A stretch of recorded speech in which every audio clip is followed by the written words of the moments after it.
নৌকার খোল ভরিয়া জমিতে থাকা মৃত সাদা ইলিশ মাছ লণ্ঠনের আলোয় মাছের আঁশ চকচক করে। নিষ্পলক চোখগুলো স্বচ্ছ নীলাভ মণির মতো দেখায়। পদ্মা নদীর মাঝি উপন্যাসে মানিক বন্দ্যোপাধ্যায় জেলেদের ইলিশ ধরা নিয়ে এমন চমৎকার বর্ণনা দিয়েছেন।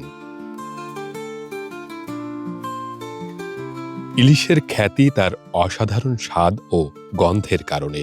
পদ্মার ইলিশের স্বাদ যতটা, তার প্রচারও তেমনি অনেক। কিন্তু সে তুলনায় বঙ্গোপসাগর তীরবর্তী বরিশালের বিষখালী নদীর ইলিশের ততটা প্রচার নেই। স্বাদের বিচারে বিষখালীর ইলিশ কিন্তু পদ্মার চেয়ে কম নয়, বরং স্বাদ ও গন্ধে এর আলাদা বৈশিষ্ট্যও রয়েছে। স্থানীয় মৎস্য বিভাগের হিসাব অনুসারে বরিশাল বিভাগ এখন দেশের মোট ইলিশের প্রায় ৬৬ যোগানদাতা। এর মধ্যে বরগুনা ইলিশের প্রধানতম উৎস। এই এলাকার বাসিন্দাদের ধারণা, বিষখালী নদীতেই দক্ষিণের সবচেয়ে সুস্বাদু ইলিশের বাস। বিষখালীর যত মিঠে পানির মাছ, যখন লবণ পানিতে থাকে তখন লবণযুক্ত থাকে, যখন বিষখালী মিঠার পানিতে পড়ে তখন ওই মাছটাই সুস্বাদু হয়ে যায় আল্লাহর কুদরতে। ঝালকাঠির সুগন্ধা থেকে উৎপত্তি হওয়া বিষখালীর দৈর্ঘ্য ১০৫ কিলোমিটার। সর্পিল এ নদীর অধিকাংশই বরগুনা জেলায় প্রবাহিত। এটি পাথরঘাটায় গিয়ে বঙ্গোপসাগরে মিশেছে।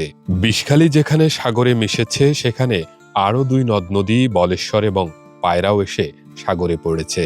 তিনটির মধ্যে কেবল বিষখালীতেই অল্প উজান এলেই মিষ্টি পানি। দিনে ও রাতে ২ বেলা জোয়ারের প্রবাহ বেশি বলে এই নদীর পানিও স্বচ্ছ। যে নদীর পানি যত স্বচ্ছ, সে নদীতে ইলিশের পিঠের দিকও তত কালচে ও পুরু। যেসব ইলিশের পিঠের রং কালচে, সেগুলোর স্বাদও বেশি।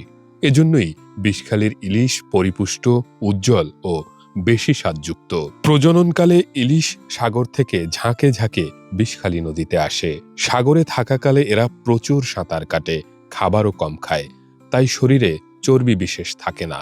নদীতে প্রচুর শৈবাল জাতীয় উদ্ভিদ থাকে। এসব খাবার ইলিশকে পরিপুষ্ট করে তোলে, আর শরীরে অনেক চর্বিও জমে। এ কারণেই স্বাদ ও গন্ধে ইলিশ হয়ে ওঠে অনন্য। ইলিশ গবেষকরা বলছেন, বিষখালী নদীতে প্রচুর শৈবাল জাতীয় উদ্ভিদ থাকে।